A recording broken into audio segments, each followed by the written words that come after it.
Bismillahirrahmanirrahim. Assalamualaikum warahmatullahi wabarakatuh.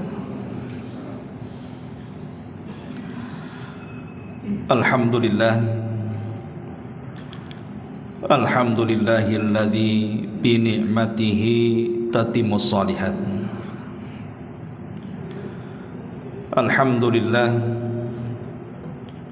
Alhamdulillahilladzi hadana lil Islam.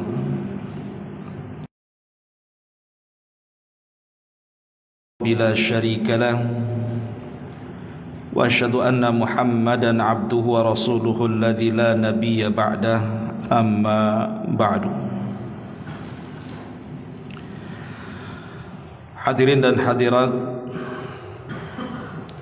rahimani wa rahimakumullah. Alhamdulillah, di malam hari ini kembali kita diberikan nikmat oleh Allah Subhanahu wa taala bisa duduk bermajlis ilmu di Masjid Muhajirin. Tak lupa salawat dan juga salam kita hadiahkan kepada Rasul kita Nabi besar Muhammad sallallahu alaihi wa ala alihi wasallam. Pembahasan di malam hari ini salah satu daripada pembahasan akidah. Satu di antara keyakinan kita dengan hari akhir, yaitu membahas tentang isi daripada timbangan pada hari kiamat. Ma'asyiral muslimin yang dimuliakan Allah Subhanahu wa taala,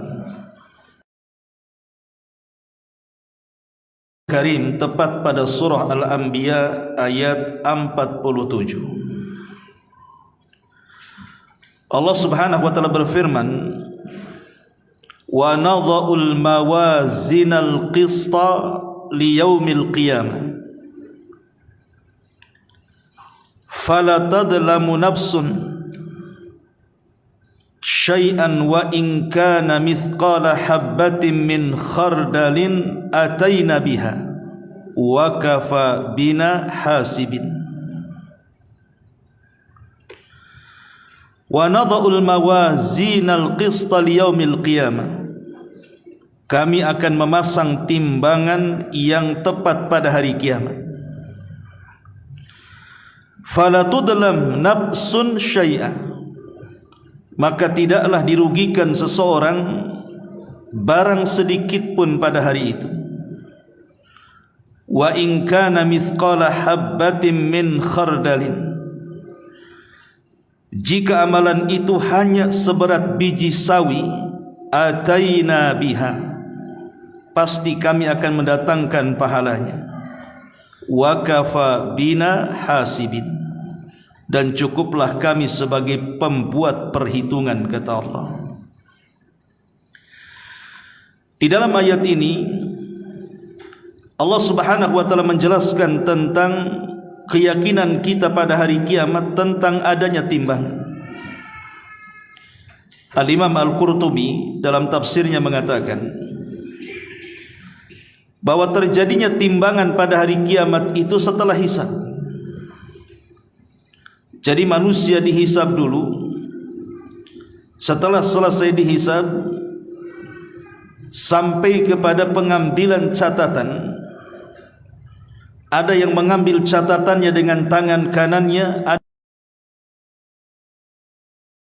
dengan tangan kiri di balik punggungnya.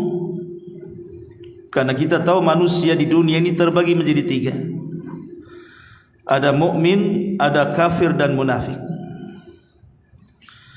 Lah setelah proses-proses inilah baru kemudian Allah Subhanahu wa taala mendatangkan timbangan. Timbang Subhanahu wa taala. Siapapun yang berat timbangannya, di mana isinya penuh dengan amal kebaikan, maka dia akan mendapatkan kehidupan setelahnya yang baik. Tapi siapapun yang ringan timbangannya, maksudnya ringan dari kebaikannya dan berat kejahatannya, maka dipastikan kehidupan setelahnya akan buruk. Makanya Allah Subhanahu wa taala mengatakan, fa amma man thaqulat mawazinu fahuwa fi 'ishatir radiyah wa amma man khaffat mawazinu fa ummuhu hawiyah wa ma adraka ma hiya narun hamiyah. Dan adapun orang-orang yang berat timbangan kebaikannya, maka dia berada dalam kehidupan yang akan memuaskan. Dan adapun orang-orang yang ringan timbangan kebaikannya, maka tempat kembalinya adalah neraka hawiyah.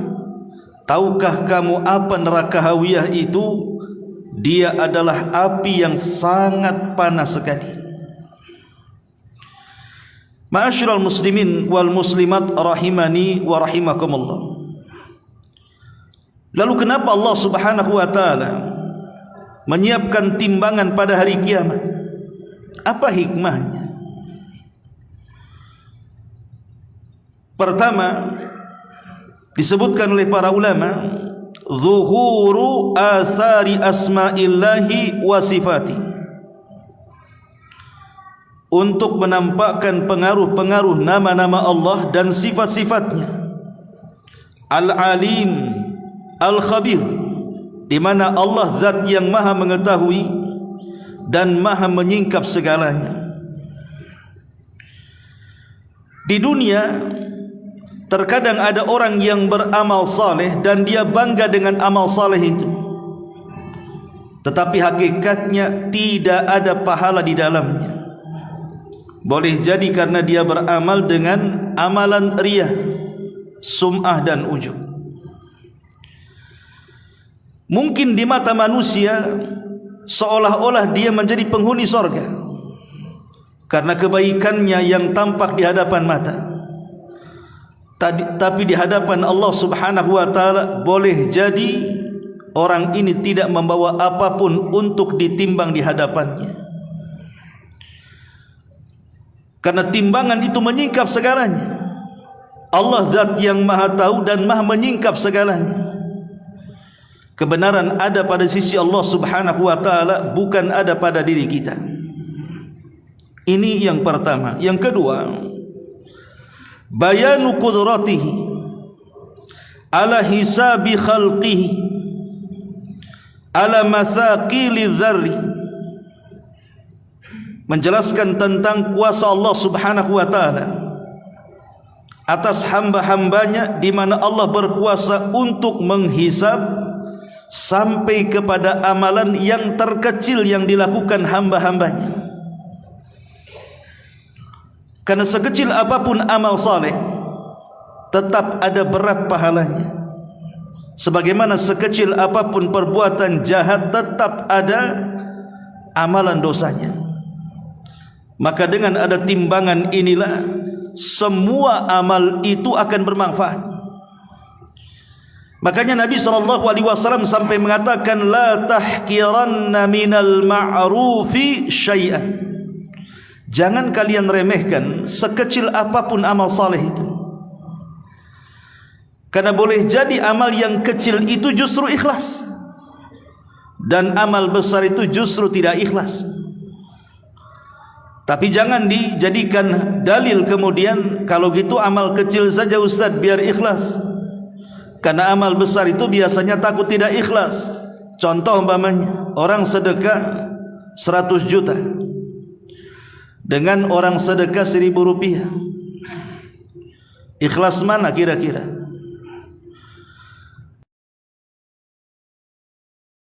Akan diceritakan ke orang, bahkan sudah lupa kotak infak mana yang dimasukkannya. Tapi kalau orang infak 100 juta pasti akan dikenang dan dibicarakan, bahkan boleh jadi sekali-kali akan diungkit-ungkit. Tetapi kemudian jangan dijadikan hujah, ya kalau gitu sudahlah saya infak 1.000 saja biar ikhlas, daripada 100 juta tidak ikhlas. Bukan demikian. Justru 100 juta dengan ikhlas dan 1.000 rupiah dengan ikhlas jauh lebih besar yang 100 juta. Yang ingin saya katakan, jangan meremehkan sekecil apapun amal saleh. Walaupun hanya dari sini ke masjid nampak ada paku di jalan, ambil buang ke pinggir. Walaupun mungkin ada orang tua yang hendak menyeberang, kita bantu untuk menyeberang. Atau orang yang mungkin hendak menaikkan barangnya ke atas kendaraan, kesusahan, kita ikutkan naikkan. Walaupun hanya seperti itu. Karena boleh jadi amalan-amalan yang seperti inilah salah satu pemberat timbangan kelak pada hari kiamat. Ini yang kedua. Yang ketiga, idharun annahu la tusawi bainal muhsini wal musi. Dengan adanya timbangan supaya dibedakan mana orang-orang yang ketika di dunia itu banyak berlaku baik dan mana ketika di dunia itu banyak berlaku salah. Jadi orang-orang yang beriman dengan orang kafir, orang yang taat dengan ahli maksiat, orang-orang yang baik dengan orang-orang yang jahat itu dengan adanya timbangan terbedakan tuh. Di mana orang baik nampak timbangannya berat, di mana orang jahat tampak timbangannya ringan. Maka timbangan inilah yang membedakan mana orang baik dan mana orang yang tidak baik. Ini yang ketiga. Kemudian yang keempat, farhatul mu'mini wa hizyul kafiri. Dengan adanya timbangan ini bisa membahagiakan orang-orang yang beriman dan bisa membuat hina orang-orang yang kafir. Terkadang ada orang-orang yang beriman di dunia, mereka ditertawakan oleh orang-orang kafir. Boleh jadi karena kefakirannya, karena kehinaannya, karena ketidakmampuannya, karena kerendahannya. Tetapi kelak di akhirat, orang yang dulu di dunia mentertawakan orang-orang yang beriman, maka kebalikan orang-orang yang beriman akan mentertawakan mereka. Dengan adanya timbangan itu, nanti pada hari kiamat akan terbedakan siapa yang bahagia dan siapa yang tidak bahagia. Kemudian yang kelima, iqamatul mawazin fiha iqamatul hukm. Itu Allah Subhanahu wa taala hendak menegakkan hujjah, menegakkan hujahnya kepada manusia saat di dunia. Boleh jadi ketika di dunia itu Allah Subhanahu wa taala sudah banyak peringatkan kita. Diutusnya Nabi, macam aturan dan undang-undang Quran sudah dijelaskannya lewat para utusan, setelahnya para ulama yang mewarisi mereka semuanya. Tapi ada orang-orang yang tidak mengindahkan itu, padahal hujah sudah sampai. Maka dengan ada timbangan Allah hendak menegakkan hujahnya, siapa di dunia yang mengikuti aturan dan siapa di dunia yang melanggar aturan. Dan yang terakhir tentunya untuk menegakkan keadilan, supaya orang-orang yang zalim di dunia mereka bangga dengan kezalimannya, dan orang-orang yang dizalimi merasa sedih karena merasa orang yang dizalimi. Terkadang ada orang-orang yang dizalimi itu tidak sanggup melawan kepada orang yang menzaliminya. Boleh juga karena dia memiliki kekayaan, memiliki pangkat jabatan atau kepemimpinan, sehingga dia hanya pasrah saja. Dirampas hartanya, dirampas tanahnya, dirampas rumahnya, bahkan dirampas juga jiwanya. Maka dengan adanya timbangan itu Allah hendak menegakkan keadilan. Inilah di antara fungsi kenapa Allah Subhanahu wa taala pada hari kiamat mendatangkan timbangan itu. Ma'asyiral muslimin yang dimuliakan Allah Azza wa Jalla, lalu apa isi timbangan itu? Atau apa yang ditimbang itu? Para ulama mengatakan bahwa yang akan ditimbang itu 3 perkara. Yang pertama badannya, yang kedua amalannya, dan yang ketiga catatannya. Kalau seandainya yang ditimbang itu hanya badannya saja, tentu orang yang gemuk, yang berat timbangan di dunia, dialah yang paling berat timbangan di akhirat. Dan yang paling kurus timbangannya di dunia, maka dia pula yang paling ringan timbangannya di akhirat. Itu kalau yang ditimbang hanya badannya saja. Tapi rupanya bukan hanya sekedar badan, tapi lebih daripada itu juga dibawa amal dan catatannya. Makanya Nabi SAW mengatakan, innahu la ya'tir rajulul azim as-samin yaumal qiyamah la yazinu indallahi janaha ba'udah. Sungguh pada hari kiamat nanti akan dihadapkan seorang laki-laki yang sangat gemuk sekali. Orang yang paling gemuk di dunia akan dihadapkan di hadapan Allah Subhanahu wa taala, kemudian akan dimasukkan ke dalam timbangan. Apa kata Nabi sallallahu alaihi wasallam? Tetapi ketika ditimbang di sisi Allah, tidak sampai seberat sayap nyamuk timbangannya. Lalu Nabi SAW membacakan ayat, fala nuqimu lahum yaumal qiyamati wazna, dan kami tidak mengadakan satu penilaian bagi amalan mereka pada hari kiamat kecuali karena amal saleh dan catatan baiknya.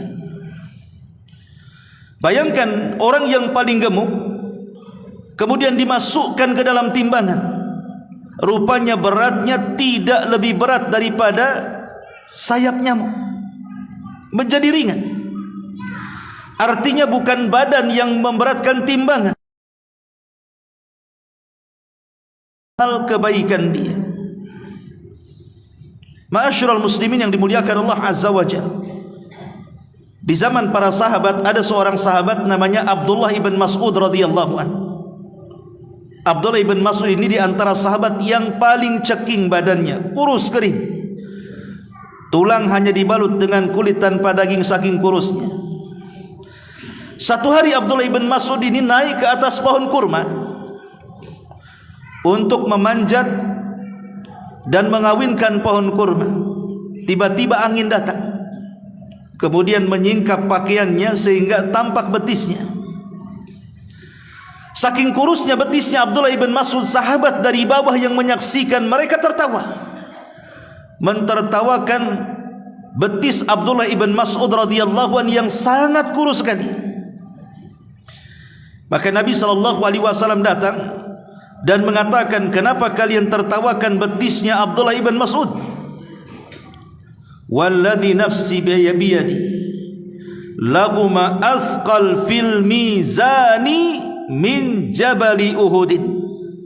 Tahukah kalian, kata Rasul, kedua betis Abdullah ibn Mas'ud ini kalau ditimbang di sisi Allah Subhanahu wa taala jauh lebih berat dibandingkan gunung Uhud. Menunjukkan dari sini bahwa yang ditimbang itu bukan badannya saja. Tadi kalau ditimbang kedua betisnya lebih berat dibandingkan gunung Uhud, berarti yang memberatkan itu bukan badannya, tapi yang memberatkan itu adalah amal dan juga catatannya. Maka siapa yang banyak beramal saleh dan catatannya penuh dengan kebaikan, maka itulah yang akan memberatkan timbangan. Lalu amalan seperti apa yang bisa memberatkan timbangan itu? Ada 10 amalan yang disebutkan para ulama. Kalau ingin timbangan kita berat, lakukan 10 amal ini. Pertama, perbanyak membaca tahlil. Tahlil itu kalimat la ilaha illallah, atau dengan kata lain, perbanyak mengucapkan kalimat tauhid, la ilaha illallah. Pelajari, yakini, amalkan. Nabi SAW mengatakan, innallaha sayukhallisu rajulan min ummati ala ru'usil khalaik yaumal qiyamah. Kata Nabi SAW, sesungguhnya Allah akan menghadapkan seorang laki-laki dari umatku, kemudian diberdirikan dan disaksikan oleh halayak manusia sejak dari zaman Adam sampai yang terakhir mati. Fayunsharu alaihi tis'atan wa tis'ina sijillan. Kemudian dia pun diberikan catatan sebanyak 99 catatan. Kullu sijilin mithla madda basari. Satu catatan kalau seandainya dibuka, dan seluruhnya isinya adalah keburukan yang pernah dilakukannya. Inilah proses yang menegangkan pada hari kiamat, ikhwan, di mana manusia akan dipermalukan di hadapan makhluk oleh Allah Subhanahu wa taala. Bayangkan di hadapan manusia banyak. Setiap orang akan dihadirkan, kemudian akan diberikan catatannya. Ada seseorang yang memiliki 99 catatan, semua isinya buruk. Kemudian Allah katakan, coba buka satu catatanmu itu. Maka ketika dia membuka satu catatan, rupanya panjangnya sejauh mata memandang, isinya catatan keburukan dia. Kemudian Allah mengatakan, atunkiru min hadza syai'an, apakah engkau mengingkari isi catatan ini? Kemudian juga Allah mengatakan, adzalamaka katabatil hafidun, apakah catatan ini mendolimi kamu? Mungkin para malaikat salah catat. Ingat, di antara kekhususan hisab adalah Allah Subhanahu wa taala mengembalikan hafalan yang di dunia kita tidak sanggup menghafalnya. Boleh jadi 1 minggu kemarin kita pernah menyakiti orang, sudah lupa hari ini. Apalagi yang 1 tahun yang silam atau yang beberapa tahun yang silam, mungkin kita sudah lupa. Pernah mencaci, memaki, menggibah, menghina, mungkin sudah lupa. Itu di dunia. Tapi di akhirat semua hafalan akan diletakkan di memorinya, di mana dia akan ingat sejak akil balik sampai dia mati, pernah apa saja dia tahu. Dikembalikan ingatannya. Kenapa dikembalikan ingatannya? Untuk disesuaikan dengan catatannya. Makanya Allah mengatakan, apakah dalam catatan itu ada yang kau ingkari? Ataukah dalam catatan itu malaikatku salah nyatat? Maka dia mengatakan, tidak ya Rabb, semua betul, ini semua kesalahan aku. Maka orang ini sudah lunglai, sudah don duluan, seolah-olah kakinya pasti akan dilangkahkan ke neraka. Tapi tiba-tiba Allah Subhanahu wa taala ketika mengatakan, wahai fulan, hal laka indaka hasanah, apakah engkau punya kebaikan yang bisa membandingi catatanmu ini? Dia mengatakan, ya Rabb, sekalipun aku punya kebaikan, apalah artinya dengan catatan keburukanku ini? Saking banyaknya. Tiba-tiba Allah Subhanahu wa taala mengeluarkan satu kartu, di mana dalam kartu itu ada tulisan kalimat la ilaha illallah, dan mengatakan, coba timbang 99 catatan yang satu catatan sejauh mata memandang dan semua isinya keburukanmu itu. Coba timbang dengan kartu ini. Artinya kemudian ditimbanglah 99 catatan itu dengan kartu yang bertuliskan kalimat la ilaha illallah. Apa yang terjadi? Rasul katakan, fatashat bihinna la ilaha illallah. Tiba-tiba la ilaha illallah melesat ke atas, dan 99 catatan terbenam ke bawah. Itulah bedanya timbangan dunia dengan akhirat. Kalau timbangan dunia beratas. Kenapa? Karena sorga itu di atas, neraka itu di bawah. Ada istilah sorga itu darajat, semakin tinggi semakin indah. Dan neraka itu darakat, semakin rendah maka semakin mengerikan nyala apinya. Apa artinya hadis ini? Para ulama mengatakan, orang yang mereka betul-betul suka membaca kalimat tauhid la ilaha illallah, kemudian mempelajari isi dan maknanya, kemudian berusaha untuk mengamalkannya, maka ini amalan yang bisa memberatkan timbangan. Ini yang pertama. Yang kedua, memperbanyak zikir kepada Allah Subhanahu wa ta'ala. Zikir ini ikhwatu fiddin adalah ibadah yang paling ringan, tidak perlu tenaga. Kalau salat, Anda harus wudu, repot-repot dulu, pakai pakaian yang bagus. Kemudian bagi laki-laki melangkah ke masjid, nanti nunggu dulu orang azan, orang qomat. Belum lagi kemudian gerakan dari takbiratul ihram sampai salam, ada zikir lagi, kemudian baru pulang. Kalau puasa juga sama, berlapar-lapar, sahur dulu, kemudian menahan lapar, dahaga dan syahwat sampai terbenam matahari. Apalagi haji, juga zakat yang kemudian mengorbankan harta. Tapi zikir itu tidak perlu itu, tidak menyita waktu dan tempat. Cukup Anda gerakkan lidah saja, itu sudah bisa berzikir. Dan satu-satunya ibadah yang bisa dilakukan oleh siapapun, kapanpun, dimanapun. Bisa dilakukan anak kecil, remaja, dewasa, orang tua, laki-laki, perempuan, orang sakit, orang sehat, orang duduk, orang baring, orang berjalan, di kantor, di rumah, di dapur, dimanapun. Zikir itu bisa dilakukan. Cukup gerakkan lidah saja.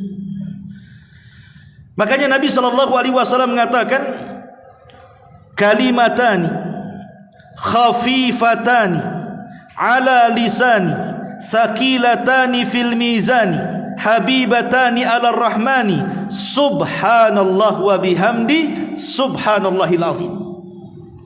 Kata Rasul, dua kalimat ringan di lisan tapi memberatkan timbangan, dicintai Ar-Rahman, subhanallah wa bihamdihi subhanallahil azim. Coba Rasul mengatakan cukup kita menggerakkan lidah kita mengatakan subhanallah wa bihamdi subhanallahil azim. Kita beranjak dari masjid pulang ke rumah, kita katakan subhanallah wa bihamdi subhanallahil azim. Sudah berapa kalimat itu kita ucapkan coba? Bisa ratusan kali itu. Padahal Nabi SAW mengatakan dua kalimat ringan di lisan, berat dalam timbangan, dicintai Ar-Rahman, ucapkan subhanallah. Menunjukkan bahwa zikir itu bisa memberatkan timbangan. Pernah saya ceritakan kepada antum, gak apa-apa sebagai pengingat saja. Ada seorang syekh bercerita, jadi ada orang tua yang sudah renta, sudah kakek-kakek.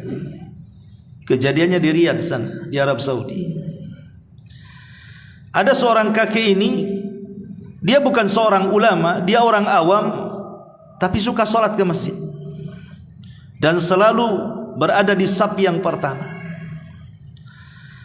Entah apa yang menggerakkan kakek ini, tiba-tiba setelah sholat wajib dia mendekati imam dan mengatakan, wahai Pak Imam, saya ini sudah tua, bisa enggak kau ajarkan kepadaku beberapa kalimat dari sabda Nabi SAW yang saya akan dakwahkan kepada manusia dan saya akan amalkan sendiri. Imam ini bingung karena belum pernah ada orang yang tiba-tiba datang ke depan setelah sholat dan bertanya. Tapi sang imam ini cerdas, dia ingat hadis yang tadi saya baca. Kata imam mengatakan, oh iya, saya ingat sabda Nabi SAW, tolong hafal wahai kakek, kalimatani khafifatani thaqilatani fil mizani habibatani ala rahmani subhanallah wa bihamdi subhanallahil azim. Dua kalimat ringan di lisan, berat dalam timbangan, dicintai Ar-Rahman, subhanallah wa bihamdi subhanallahil azim. Maka kakek ini pun cepat menghafalnya. Keluar dari masjid, sepanjang jalan setiap ketemu orang, setiap ada orang lewat ditahannya. Sebentar wahai fulan, Nabi bersabda, dua kalimat ringan di lisan, berat dalam timbangan, dicintai Ar-Rahman, jangan lupa kau katakan subhanallah wa bihamdi subhanallahil azim. Setiap ada orang lewat dia katakan seperti itu. Kemudian sampai di rumah dia kumpulkan keluarganya. Kemudian dia mengatakan, wahai keluargaku, Nabi bersabda 2 kalimat, ringan di lisan, berat dalam timbangan, dicintai Ar-Rahman. Jangan lupa ucapkan subhanallah wa bihamdi subhanallahil azim. Dia ke pasar, kemana-mana, setiap ketemu orang dia sampaikan hadis ini. Sampai pada waktunya sang kakek ini kemudian sakit dan koma, beberapa hari di rumah sakit. Anaknya kebingungan dan sedih karena tidak kunjung sadar. Sampai pada waktu tertentu kakek ini tiba-tiba sadar. Keluarganya sangat senang. Tapi yang pertama dipanggil siapa? Dokternya. Dia mengatakan, aina dokter? Mana dokter? Katanya. Panggilkan dia ke sini. Akhirnya buru-buru dokter pun dipanggil, kemudian datang kepada sang kakek. Dipegangnya kemudian tangan sang dokter dan mengatakan, ya dokter, katanya, saya ingin katakan ada 2 kalimat, ringan di lisan, berat dalam timbangan, dicintai Ar-Rahman, subhanallah wa bihamdi subhanallahil azim. Kemudian dia meninggal dunia. Terakhir dia mengucapkan kalimat ini kepada sang dokter. Selepas itu dia meninggal dunia. Ini kisah nyata. Bayangkan dia meninggal dunia sementara lisannya mengatakan subhanallah wa bihamdi subhanallahil azim. Kalimat yang akan memberatkan timbangannya dan kalimat yang akan menjadikan Allah cinta dengan dia. Alangkah indahnya orang-orang yang meninggal sementara lisannya sedang berzikir kepada Allah Subhanahu wa taala. Maka zikir adalah salah satu pemberat timbangan. Kemudian yang ketiga, al-muhafadzatu 'alal adhkari dubur as-salatil mafruḍah. Menjaga wirid setelah salat. Menjaga wirid setelah salat wajib. Jangan sampai di antara kita ini habis salat wajib langsung pergi, sempurna itu salam ke kanan saja, ke kiri sambil berdiri, kemudian entah ke mana. Duduk dulu, baca zikir. Kata Nabi SAW dalam hadis Abdullah ibn Amr ibn As radhiyallahu an, dari Nabi SAW dia bersabda, khaslatani la yuhafidhu alaihima abdun muslim illa dakhalal jannah huma yasirun wa man ya'mal bihima qalilun yusabbihu fi duburi kulli salatin ashran wa yahmadu ashran wa yukabbiru ashran fadhalika khamsun wa fadhalika khamsuna wa mi'at bil lisani wa alfu wa khamsumi'atin fil mizani wa yukabbiru arba'an wa thalathin idza akhadha maj'ahu wa yahmadu thalathan wa thalathin wa yusabbihu thalathan wa thalathin fadhalika mi'atu bil lisani wa alfu fil mizani. Kata Nabi SAW,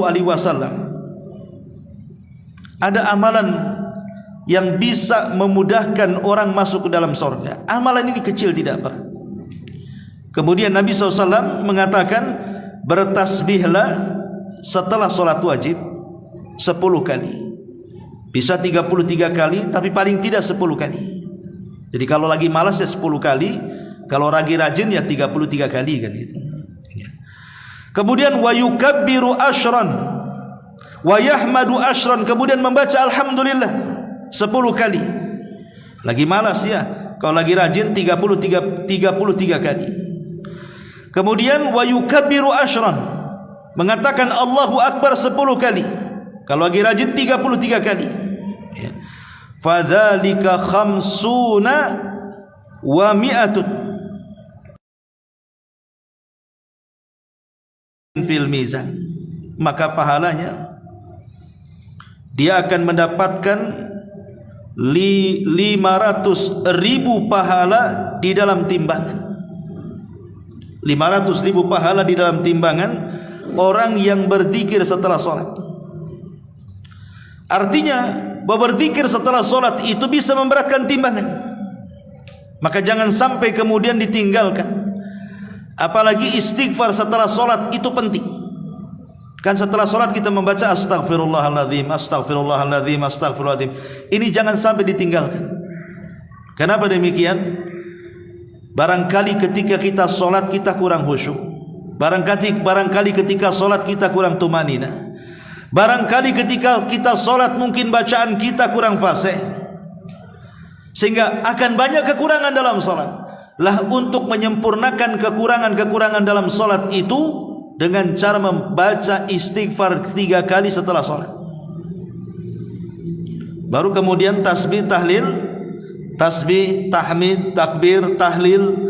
Maka itu juga jangan sampai ditinggalkan, karena ini bisa memberatkan timbangan. Kemudian yang keempat, as-sabru wal ihtisabu ala fuqdanil waladis salih. Sabar, mengharap pahala atas kematian seorang anak yang baik. Kematian keluarga itu memang musibah, ikhwan. Pamannya di antara kita orang tua kita meninggal, tentu ini sangat musibah. Siapa yang tidak sedih orang tuanya meninggal? Kemudian pasangan kita meninggal, siapa yang tidak sedih? Apalagi pasangan itu dicintainya. Tapi sesedih-sedihnya ditinggal orang tuanya, sesedih-sedihnya ditinggal pasangan, tidak lebih sedih dibandingkan ditinggal anaknya. Karena bagaimanapun anak itu si jantung hati, belahan jiwa, penerus sejarah, penyambung cerita. Itulah anak. Kalau anak sudah meninggal itu, jangankan sekelas kita, Nabi SAW saja bisa menangis. Saat meninggal Ibrahim, putra beliau sudah sepuh, putra daripada budaknya Maria Al-Qibtiyah, usianya setahun 8 bulan, meninggal dunia. Padahal itu anak yang digadang-gadangkan bisa hidup tumbuh dewasa. Tapi apalah takdir berkata lain. Sebelumnya putra beliau Qasim meninggal di waktu bayi, Abdullah meninggal di waktu bayi. Harapannya kepada Ibrahim bisa besar, tapi di usia setahun 8 bulan dia meninggal. Tentu ada hikmah. Kenapa Rasul tidak diizinkan oleh Allah anak-anaknya tumbuh dewasa? Maksudnya dari kalangan laki-laki. Kalau perempuan kan banyak yang dewasa dan menikah. Zainab menikah, Ummu Kulthum menikah, Fatimah menikah. Tapi semua anak laki-lakinya meninggal di waktu bayi. Apa hikmahnya coba? Karena biasanya seorang nabi kalau punya anak, kemudian anaknya tumbuh dewasa, maka dia akan jadi nabi. Ibrahim punya anak Ishak, Ishak jadi nabi. Ishak punya anak Yakub jadi nabi. Daud punya anak Sulaiman jadi nabi. Umumnya para nabi itu kalau punya anak laki-laki kemudian besar dan dewasa, maka dia akan mewariskan kenabiannya. Sementara Nabi SAW mengatakan sendirilah nabiyya ba'di, tidak ada nabi sepeninggalku. Kalau seandainya kemudian anak nabi yang laki-laki tumbuh dewasa kemudian ada jadi nabi, lalu apa perkataan la nabiyya ba'di, tidak ada nabi sepeninggalku? Itulah diantara hikmahnya kenapa anak-anak laki-laki Rasul tidak tumbuh dewasa. Karena umumnya seorang nabi kalau punya anak jadi nabi. Sementara tidak ada nabi akhiruz zaman kecuali hanya nabi kita Muhammad SAW. Tapi yang ingin saya katakan bahwa saat Nabi SAW kehilangan Ibrahim itu sedihnya luar biasa, sampai dia menangis 3 hari. Sampai Abdurrahman ibn Auf, seorang sahabat yang dekat dengan Rasul, datang menghibur Rasul dan mengatakan, ya Rasulullah, bukankah kau yang mengatakan tidak boleh menangis saat keluarga kita ada yang meninggal? Kata Nabi SAW, ya Abdurrahman, ini bukan tangisan ratapan, ini tangisan rahmat kasih sayang wajar. Karena bagaimanapun yang namanya mata ini bisa mengeluarkan air mata, yang namanya dada saat mendengar kematian orang dicintai itu bisa sesak. Dan perpisahanku dengan Ibrahim itu sungguh menyesakkan dada wahai Abdurrahman. Tetapi saya berusaha untuk menjaga lisan supaya tidak membuat Allah Subhanahu wa taala murka. Ini murni tangisan kasih sayang karena sedih karena Ibrahim sudah meninggalkan diriku. Kalau sekelas Nabi SAW menangis karena sedihnya anak yang dicintainya meninggal dunia, apalagi kita. Makanya kemudian Nabi SAW mengajarkan kita disuruh untuk sabar. Kalau seandainya anak kita meninggal dan dia belum balik, kita disuruh bersabar. Yang kedua, ihtisab. Dengan cara apa? Dengan cara berdoa kepada Allah. Bagaimana doanya? Allahumma jurni fi musibati. Ya Allah, berikan pahala atas musibah yang menimpaku. Sabar, istirja, inna lillahi wa inna ilaihi rajiun. Semua datang dari Allah dan kembali kepada Allah. Kemudian katakan, ya Allah, berikan pahala akan musibah yang menimpaku. Maka Nabi SAW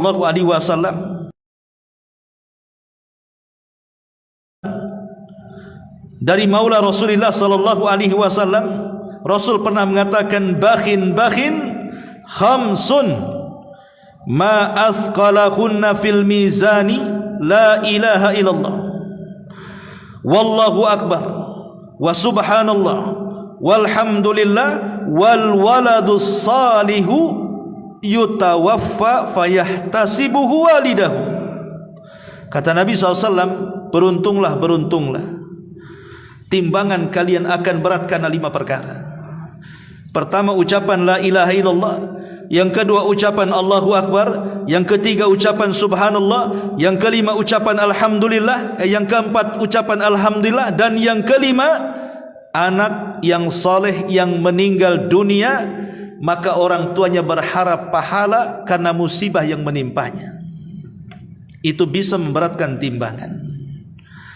Ma'asyiral muslimin yang dimuliakan Allah Azza wa Jalla. Kemudian yang kelima, makarimul akhlak, jelas akhlak yang baik.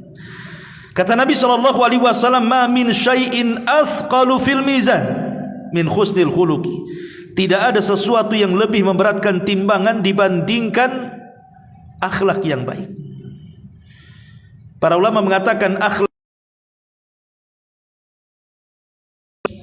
3 bagian dalam badan kita. Pertama dari leher ke atas, kemudian dari kepala ke kaki, dan yang ketiga kedua belah tangan. Inilah akhlak manusia tercermin dalam 3 bagian badan. Pertama, leher ke atas, kata ulama. Leher ke atas ini ada mulut, ada hidung, ada mata, ada telinga, dan ada pikiran. Kalau kita berusaha memandang dengan mata kita, tidak memandang sepandang-pandangnya, tidak mendengar sedengar-dengarnya, tidak bicara seomong-omongnya, tidak berfikir sekehendaknya, tapi dia jaga matanya, dia jaga lisannya, dia jaga pendengarannya, dia jaga hidungnya, tidak mengeluarkan kata-kata kecuali yang santun, dia pun tersenyum kepada saudaranya, tidak suka melotot, tidak mendengarkan ghibah dan begitu seterusnya, berarti kepala kita berakhlak. Ini satu. Yang kedua, dari kepala sampai ke kaki, saat kita bicara dengan orang, kalau kita menghargai orang di depan kita, tak kisahlah orang di depan kita itu apakah dia orang hina, orang mulia di mata kita, dia orang kaya, orang miskin, atau siapapun. Saat dia bicara, arahkan badannya ke arah dia. Jangan arah badan kemana orang itu natap ke kita, maka kita tidak menghargainya. Atau yang lebih celaka lagi, kita membelakanginya pula dia, maka badan kita tidak berakhlak.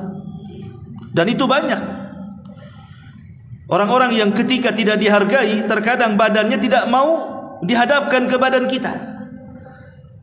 Kemudian yang terakhir, kedua tangan, artinya mudah untuk menolong.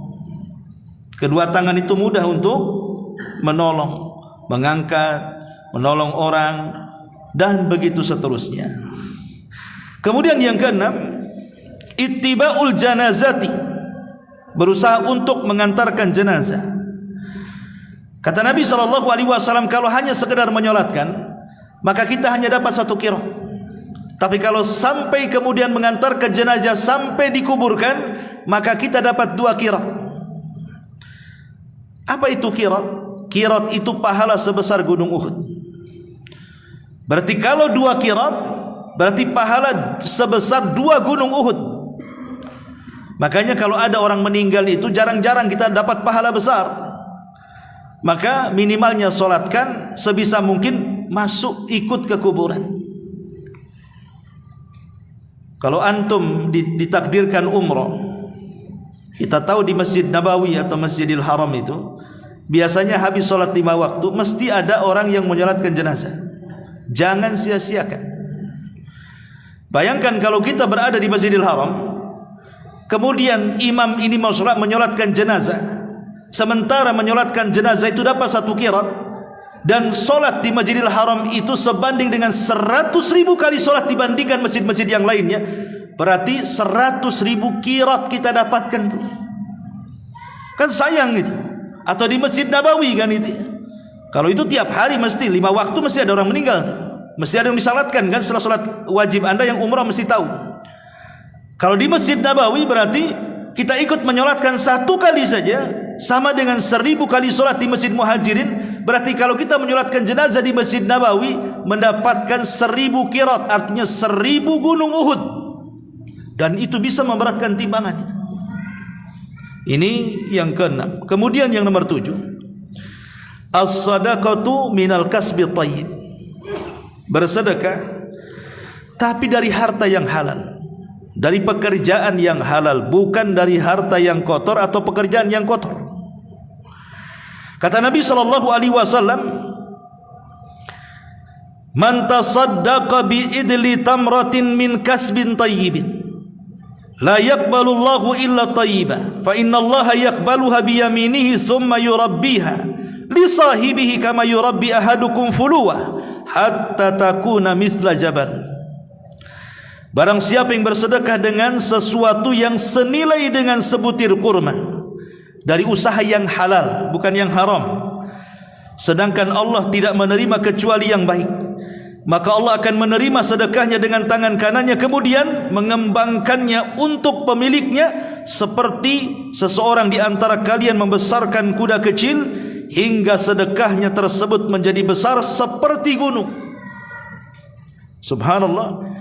Jadi kalau seandainya kita punya uang 10.000, 20.000 tapi dari hasil halal kita, maka Nabi SAW mengatakan hasil halal ini kita sedekahkan, pahalanya akan dipegang oleh Allah, kemudian Allah kembangkan. Yang satu itu Allah kembangkan sampai seperti gunung Uhud. Bagaimana kalau seandainya setiap hari sedekah? Kita bisa bayangkan itu. Tapi ingat bahwa sedekah ini kan harus dari harta yang halal dan dibelanjakan ke yang halal. Itu artinya sedekah, dan sedekah terbaik adalah menghidupi keluarga.